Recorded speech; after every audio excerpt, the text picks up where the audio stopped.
بسم اللہ الرحمن الرحیم۔ ایک سوال پوچھا جاتا ہے کہ اگر کسی عورت کو دوران اعتکاف، یعنی کہ وہ گھر میں اعتکاف بیٹھ گئی،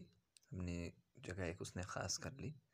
اعتکاف پر بیٹھنے کی حالت میں اسے حیض آ گیا، تو اس کے اعتکاف کا کیا حکم ہے؟ اس کا جواب یہ ہے کہ اعتکاف میں حیض آنے سے اعتکاف ٹوٹ جاتا ہے۔ اعتکاف میں حیض آنے سے اعتکاف ٹوٹ جاتا ہے، اور اس عورت کے ذمہ ایک دن اور رات کی قضا لازم ہے، روزے سمیت، یعنی کہ وہ ایک روزہ رکھے گی اور قضا کرے گی اپنے اعتکاف کی، جس کا طریقہ یہ ہے کہ سال کے جن دنوں میں روزے رکھنا منع ہے،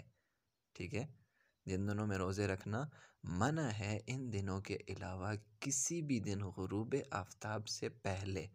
ٹھیک ہے، یعنی عصر کے وقت بیٹھ جائے گی، غروب آفتاب سے پہلے دوسرے دن کے غروب آفتاب تک، یعنی کہ وہ جگہ خاص کرے گی گھر کے اندر، کوئی بھی جگہ ہو، یہ ضروری نہیں ہے کہ جس جگہ پہلے بیٹھی تھی بس ادھر ہی بیٹھنا ہے، ہاں اگر وہاں بیٹھ جائے تو بھی ٹھیک ہے، تو کیا کرے گی وہاں پر، یعنی غروب آفتاب سے پہلے دن کے غروب آفتاب سے پہلے سے لے کر دوسرے دن کے غروب آفتاب تک روزے کے ساتھ ایک دن رات کا اعتکاف کرے گی وہ، تو اس کی قضا پوری ہو جائے گی۔